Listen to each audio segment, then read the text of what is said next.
ಸೌಹಾರ್ದ ಸಹಕಾರಿ ಒಂದು ಸಂಘವನ್ನ 5 ವರ್ಷ ಲಕ್ಷ್ಮೀತಾಯಿ ಸೌಹಾರ್ದ ಸಹಕಾರಿ ಸಂಘ ಅಂತ ಒಂದು 100 ಕೋಟಿ ರೂಪಾಯಿ ಇಲ್ಲಿವರೆಗೆ ದುಡಿಮೆಯ ಒಂದು ಬಂಡವಾಳವನ್ನು ಇಟ್ಟು ಬಹಳಷ್ಟು ಜನರಿಗೆ ಅನುಕೂಲ ಮಾಡುವಂತ ಒಂದು ಕಾರ್ಯವನ್ನು ನಾವು ಇಲ್ಲಿ ಮಾಡ್ತಾ ಇದ್ದೇವೆ.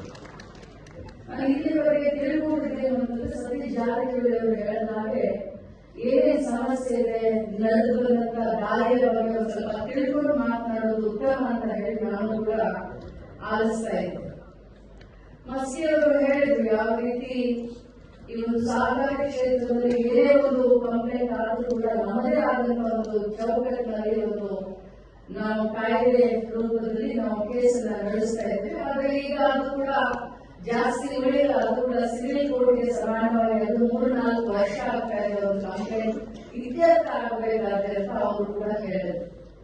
ಮಾಂತೇಶ್ವರವರು ಹೇಳಿದ್ರು ಬೆಳಗಾವಿಗೆ ಮತ್ತು ಸಹಕಾರಿ ಕ್ಷೇತ್ರಕ್ಕೆ ಇರುವಂತಹ ಅವಿನಾಭಾವವಾದಂತಹ ಸಂಬಂಧ ಮತ್ತು ನಮ್ಮ ಜಿಲ್ಲೆ ರಾಜ್ಯಕ್ಕೆ ಮಾದರಿ, ರಾಜ್ಯ ದೇಶಕ್ಕೆ ಮಾದರಿ ಅಂತ ಅದು ಬಹಳಷ್ಟು ಅರ್ಥಪೂರ್ಣವಾದಂತಹ ಮಾತುಗಳನ್ನು ನನಗೆ ಅನಿಸುತ್ತೆ.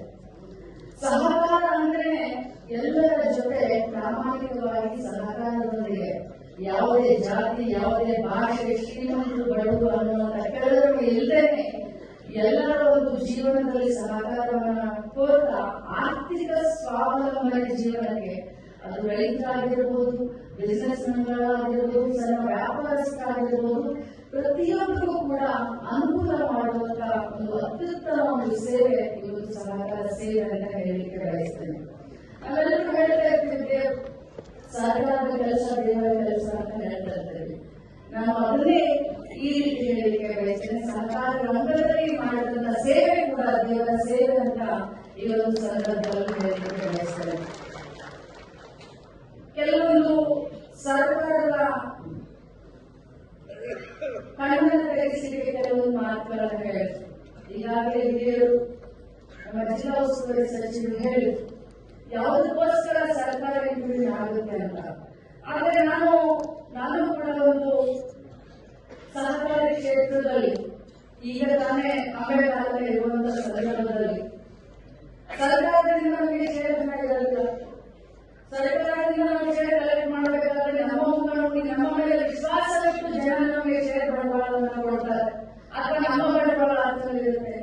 ಸರ್ಕಾರದ ಯಾವುದೇ ಒಂದು ಸಹಕಾರ ಇಲ್ಲ, ಒಂದು ರಿಜಿಸ್ಟ್ರೇಷನ್ ಮಾತ್ರ ಸರ್ಕಾರದಿಂದ ಇರುತ್ತೆ.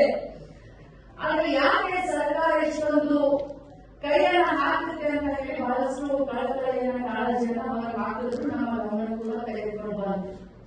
ಆದ್ರೆ ಒಂದು ಕಡೆ ತಮ್ಮೆಲ್ಲರೂ ಹೇಳಿಕೆ ಬಯಸಿದ್ರೆ ಬೆಳಗಾವಿಯಲ್ಲಿ ಇತ್ತೀಚೆಗೆ ಒಂದು 200 ಅರ್ಬನ್ ಬ್ಯಾಂಕ್ಗಳಾಗಿರ್ಬೋದು, ಒಂದು 3 ಬ್ಯಾಂಕ್ಗಳಾಗಿರ್ಬೋದು, ನಡೆದಂತಹ 10 ವರ್ಷದಲ್ಲಿ ನಡೆದಂತಹ ಘಟನೆಗಳನ್ನ ತಮ್ಮೆಲ್ಲರಿಗೆ ನಾನು ಹೇಳಲಿಕ್ಕೆ ಬಯಸ್ತೇನೆ. ನಾವು ಜನಪ್ರತಿನಿಧಿಗಳು ನಮ್ಮಂತ ಸಮಸ್ಯೆಗಳನ್ನು ತೆಗೆದುಕೊಂಡು ಬರ್ತಾರೆ. ಟೀಚರ್ ರಿಟೈರ್ಡ್ ಆದವರು ಹೇಳ್ತಾರೆ ನಮ್ಮ ಮಗಳ ಮದುವೆಗೆ ನಾವು ಹಣವನ್ನು ಡೆಪಾಸಿಟ್ ಆಗಿಟ್ಟಿದ್ವಿ, ಈಗ ನಮಗೆ ಹಣನೂ ಇಲ್ಲ ಏನೂ ಇಲ್ಲ, ನಾವು ಬೆಂಗಳೂರಿಗೆ ಅಲ್ದಾಡ್ತಾ ಇದ್ರೆ ಅದು ಅಲ್ದಾಡ್ತಾ ಇರೋದು ಕೂಡ ಸಾಲ ಮಾಡಿ ಹೋಗ್ತಾ ಇದ್ವಿ, ನಮಗೆ ನ್ಯಾಯ ಕೊಡಿಸಿ ಅಂತ ಹೇಳ್ತಾರೆ. ಕೆಲವರು ಬರ್ತಾರೆ 6-20 ವರ್ಷ ನಾನು ದೇಶ ಸೇವೆಯನ್ನ ಮಾಡಿದೆ, ಆ ದುಡ್ಡನ್ನು ನಾನು ಬ್ಯಾಂಕ್ ನಲ್ಲಿ ಇಟ್ಟಿದ್ದೆ, ಈಗ ಆ ದುಡ್ಡು ನನಗೆ ಸಿಗ್ತಾ ಇಲ್ಲ, ಇದೇ ಒಬ್ಬ ದೇಶಭಕ್ತನಿಗೆ ಕೊಡುವಂತ ಗೌರವ ಅಂತ ನನ್ನ ಘೋಷಣೆ ಮಾಡ್ತಾರೆ. ಇನ್ನೊಬ್ರು ಬರ್ತಾರೆ, ಅಮ್ಮ ನಾನು ನನ್ನ ಮಗಳ ಶಾಲೆಗೋಸ್ಕರ ಅವಳನ್ನ ಓದಿಸ್ಬೇಕು ಅಂತ ಜನರ ಪಾತ್ರೆಯನ್ನು ಮುಸುರೆಯನ್ನು ತೊಳೆದು ನಾನು ಸೇವಿಂಗ್ ಮಾಡಿ ಇಟ್ಟಿದ್ದೆ, ವಿಮೆಯಲ್ಲಿ ಕಲೆಕ್ಟ್ ಮಾಡಿದಂತ ಒಂದು 15,000, 20,000, 50,000 ಸೇವಿಂಗ್ ಮಾಡಿದ್ದೆ, ಆ ಹಣ ಕೂಡ ಹೋಗಿದೆ ಅಂತ ತಮ್ಮ ಸಮಸ್ಯೆಗಳನ್ನು ಹೇಳುವಂತ ಸಂದರ್ಭಗಳ ನಿದರ್ಶನಗಳು ಬಹಳಷ್ಟು ನಮ್ಮ ಮುಂದೆ ಇದ್ದಾವೆ. ಸೊ ಇಂಥ ಒಂದು ಸಂದರ್ಭದಲ್ಲಿ ಸರ್ಕಾರ ಏನೋ ಒಂದು ಕಾಳಜಿಯನ್ನು ತೆಗೆದುಕೊಳ್ಳಬೇಕಾಗುತ್ತೆ. ಯಾಕಂತಂದ್ರೆ ಅವ್ರು ಬರೋದು ಮೊದಲು ನಮ್ಮ ಹತ್ರ ಸತೀಶ್ ಜಾರಕಿಹೊಳಿ ಅವರು ಹೇಳಿದ ಹಾಗೆ ಅವ್ರು ಏನಾದರೂ ಅವ್ರಿಗೆ ಅನ್ಯಾಯ ಆದ್ರೆ ನೇರವಾಗಿ ಹೋಗೋದು ಅವರು ಡಿಸಿ ಕಚೇರಿ. ಸೊ ಅದಕ್ಕೋಸ್ಕರ ಸರ್ಕಾರ ಪ್ರಾಮಾಣಿಕವಾಗಿ ಇವರು ಸಹಕಾರಿ ಕ್ಷೇತ್ರದಲ್ಲೂ ಕೂಡ ಆದ ನಂತರ ಬರೋ ದಿನ ಎದಿಸ್ತಾ ಆಗಬಾರ್ದು ಅನ್ನುವಂತ ಒಂದು ರೀತಿಯಲ್ಲಿ ಕೆಲಸವನ್ನ ಮಾಡಲಿಕ್ಕೆ ಕಾನೂನು ತೆಗೆದುಕೊಂಡು ಬಂದಿದೆ. ಆದರೆ ನಾನು ಕೂಡ ಸ್ವಂತವಾಗಿ ಸಹಕಾರಿ ಕ್ಷೇತ್ರದಲ್ಲಿ ಇರೋದ್ರಿಂದ ಬಹಳಷ್ಟು ಕಠಿಣವಾದಂತಹ ಒಂದು ನಿದರ್ಶನಗಳು ಬೇಡ ಅಂತ ನಾವು ಕೂಡ ಮಾತನಾಡ್ತೀವಿ, ಸರ್ಕಾರದಲ್ಲಿ ಮಾತನಾಡ್ತೀವಿ. ಅರ್ಥಪೂರ್ಣವಾದಂತಹ ಕಾರ್ಯಕ್ರಮ. ಹೋದ ಬಾರಿ ಕೂಡ ಈ ಕಾರ್ಯಕ್ರಮಕ್ಕೆ ಬಂದಿದೆ. ಇವತ್ತು ಕೂಡ ರಾಜ್ಯದ ಮೂಲೆ ಮೂಲೆಯಿಂದ ಬಂದಂತಹ ಸಹಕಾರಿ ಕ್ಷೇತ್ರದಲ್ಲಿ ನಾನು ಮಾತನ್ನ ಯಾವತ್ತೂ ಹೇಳ್ತಾ ಇರ್ತೀನಿ. ಸಹಕಾರಿ ಕ್ಷೇತ್ರದಲ್ಲಿ ಇವತ್ತು ಬಹಳಷ್ಟು ಜನ ಈ ರಾಜ್ಯದ ಅಲ್ಲಿ ಶಾಸಕರಾಗಿದ್ದಾರೆ, ಮಂತ್ರಿಗಳಾಗಿದ್ದಾರೆ, ಕೆಲಸ ಮಾಡಿದ್ದಾರೆ. ಈ ಸಹಕಾರಿ ಕ್ಷೇತ್ರಕ್ಕೆ ಮತ್ತು ರಾಜಕಾರಣಕ್ಕೆ ಬಹಳಷ್ಟು ಹತ್ತಿರವಾದಂತಹ ಸಂಬಂಧ. ಸಹಕಾರಿ ಕ್ಷೇತ್ರದಲ್ಲಿ ಇದ್ದವರು ಏನಾದರೂ ರಾಜಕಾರಣಕ್ಕೆ ಹೋಗ್ತಾರೆ, ಇಲ್ಲ ರಾಜಕಾರಣದಲ್ಲಿ ಇದ್ದವರು ಮುಂದುವರಿತಾ ಸಹಕಾರಿ ಕ್ಷೇತ್ರಕ್ಕೂ ಬರ್ತಾರೆ. ಯಾಕೆ ಅಂತಂದ್ರೆ ಈ ಸಹಕಾರಿ ಕ್ಷೇತ್ರ ಸಮಾಜದಲ್ಲಿ ಸಹಾಯ ಮಾಡುವಂತಹ ಕ್ಷೇತ್ರ ಅಂತ ಹೇಳಿಕೆ ಬಯಸ್ತೇನೆ. ನಮ್ಮ ಜಿಲ್ಲೆಯಲ್ಲಿ ಅತ್ಯುತ್ತಮವಾದ ಉದಾಹರಣೆ ಅಂತಂದ್ರೆ ನಮ್ಮ ರಾಜ್ಯದ ಮಾಜಿ ಉಪಮುಖ್ಯಮಂತ್ರಿಗಳು ಆತ್ಮೀಯ ಸಹೋದರರಾದಂತಹ ಲಕ್ಷ್ಮಣ ಸಹೋದರರು ಈ ಸಹಕಾರಿ ಕ್ಷೇತ್ರದಲ್ಲಿ ನಮಗೆ ಬಹಳಷ್ಟು ನನಗಾಗಿ ನನ್ನ ತಮ್ಮನಿಗಾಗಿ ಬಹಳಷ್ಟು ಮಾರ್ಗದರ್ಶನವನ್ನ ಮಾಡಿದ್ದಾರೆ. ಪ್ರತಿಷ್ಠಾನ ಹೇಳಿದ್ರು ನಾನು ಸಹಕಾರಿ ಕ್ಷೇತ್ರದಲ್ಲಿ ಇಲ್ಲ ಅಂತ, ಬಟ್ ನಿಮಗೆಲ್ಲರಿಗೂ ಹೇಳಲಿಕ್ಕೆ ಬಯಸ್ತೇನೆ, ಅವರು ಸಹಕಾರಿ ಕ್ಷೇತ್ರದಲ್ಲಿ ಇಲ್ಲ ಅಂತಂದ್ರೂ ಕೂಡ ಸೂತ್ರಗಳು ನಮ್ಮ ಜಿಲ್ಲೆಗೆ ಯಾರಾಗಿದೆ ಸಹಕಾರಿ ಕ್ಷೇತ್ರಕ್ಕೆ ಅವರು ಸುಮ್ಮನೆ ಹೇಳ್ತಾರೆ ಹಾಗೆ. ಅಂದ್ರೆ ಅವರು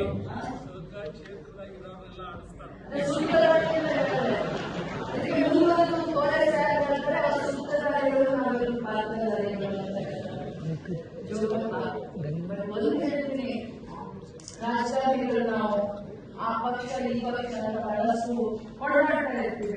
ಇಲೆಕ್ಷನ್ ಬಂದಾಗ ನಮ್ಮದೇ ಆದಂತಹ ಸಿದ್ಧಾಂತಗಳಾಗಿರ್ಬೋದು, ನೀತಿ ನಿಯಮಗಳಾಗಿರ್ಬೋದು ಕಟ್ಕೊಂಡು ಹೋರಾಡ್ತೀವಿ.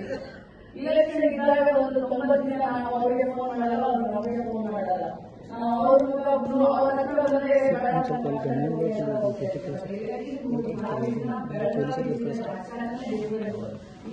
ಒಂದೇ ವ್ಯಕ್ತಿಯಲ್ಲಿ ಕೂತ್ಕೊಂಡು ಅತ್ಯಂತ ಅನ್ಯೋನ್ಯವಾಗಿ ನಾವು ಇರ್ತೀವಿ. ಯಾಕಂತಂದ್ರೆ ಈ ಸಹಕಾರಿ ಕ್ಷೇತ್ರನೇ ಅಂತ ಎಲ್ಲರೂ ಬಹಳಷ್ಟು ಹತ್ತಿರದಲ್ಲಿ ತೆಗೆದುಕೊಂಡು ಬರುತ್ತೆ. ಇಷ್ಟೇ ಹೇಳಿಕೆ ಬಯಸ್ತೇನೆ. ಸಹಕಾರಿಗಳಿಂದ ಸಮಾಜದ ಕಡೆಯ ಮನುಷ್ಯನ ಒಂದು ಆರ್ಥಿಕ ಸ್ಥಿತಿ ಸುಧಾರಣೆ ಆಗಲಿಕ್ಕೆ ಬಹಳಷ್ಟು ಸಹಾಯ ಮಾಡಿದೆ.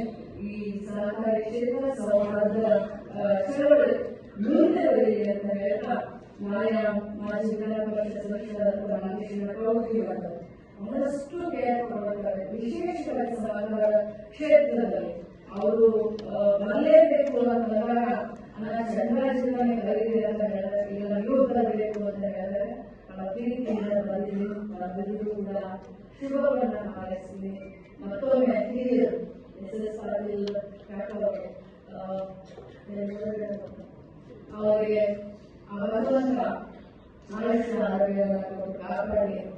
ನಮ್ಮ ವಯಸ್ಸಾಗಿರು ಈಗ ಒಂದು 25 ವರ್ಷ ಅವರಿಗೆ, ಇನ್ನೊಂದು 25 ವರ್ಷ ಇದ್ದು ನಮ್ಮೆಲ್ಲರಿಗೂ ಮಾರ್ಗದರ್ಶನ ಮಾಡಿ ಅದರ ಶಾಂತಿಯನ್ನು ತೀರಿಸಿ ನಮ್ಮ ಸಮಾಜಕ್ಕೆ, ನಮ್ಮ ಜಿಲ್ಲೆಗೆ, ನಮ್ಮ ರಾಜ್ಯಕ್ಕೆ